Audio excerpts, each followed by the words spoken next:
إذا خاصم فجر.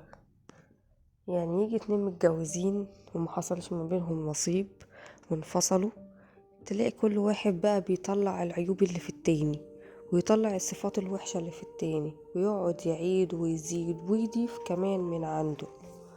هي دي آية المنافق، ان هو احنا ما اتفقناش واختلفنا، لا يبقى بقى نسوق صورة الشخص ده ونسوق سمعته.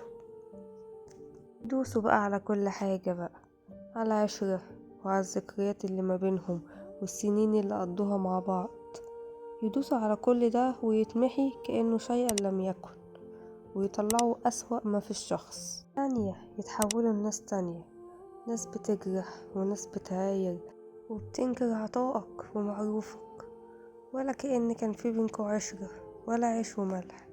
يتحولوا لشخصين أعداء بعد ما كانوا زوجين عايشين في بيت واحد وبينهم حاجات جميلة، بينسوا كل ده وبيضيعوه عشان خلاص اختلفوا مع بعض. ويا سلام بقى لو ما بينهم ولاد، كل واحد يطلع نفسه هو الشخص الأصلح وهو الأحسن قدام عياله، ويقعد يذم في الشخص التاني، ما يعرفوش ان اللي بيذم فيه ده أبوه أو أمه.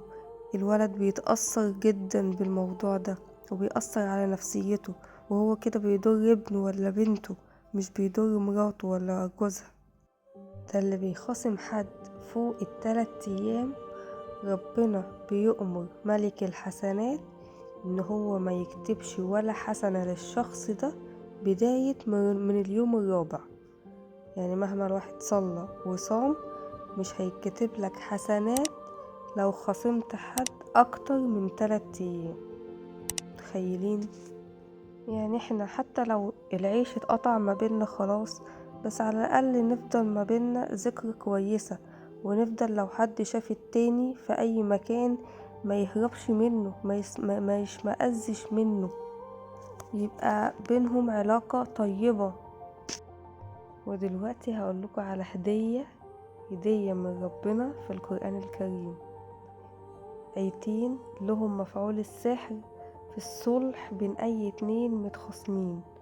لما الآيتين دول نزلوا على رسول الله صلى الله عليه وسلم عليه الصلاة والسلام، قال الآيتين دول خير من الدنيا وما فيها. ايه هما الآيتين دول؟ الآيتين دول في سورة الفتح. بسم الله الرحمن الرحيم.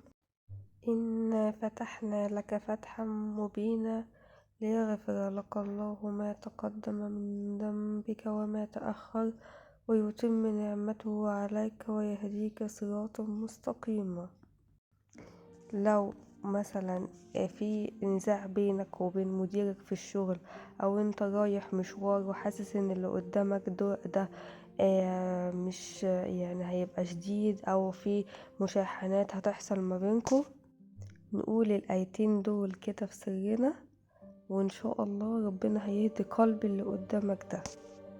لو انت عندك كآبة، عندك حزن في صدرك، عندك ضيق، لو قريت الآيتين دول ربنا هيشيل الحزن والضيق ده من صدرك بإذن الله، وكون واثق من كده. الآيتين دول نزلوا على رسول الله عليه الصلاة والسلام وهو راجع من صلح الحديبية. نزلوا عليه الآيتين دول، وكان الصحابة ما كانوش مبسوطين من الصلح ده، حاسين ان هما اتظلموا في بنود الصلح دي، وما كانوش مبسوطين، وكانوا راجعين عندهم ضيق وقرب كده في صدرهم بسبب صلح الحديبية. لكن الرسول عليه الصلاة والسلام كان متأكد ان بنود الصلح دي نصر من الله، فنزل عليه الآيتين دول وقال لقد نزلت علي آيتين أحب من الدنيا جميعا. كده خلصت الفيديو، يا رب يكون عجبكم. ما تنسوش بقى تشجعوني بلايك وتشتركوا في القناة لو ما اشتركتوش. السلام عليكم.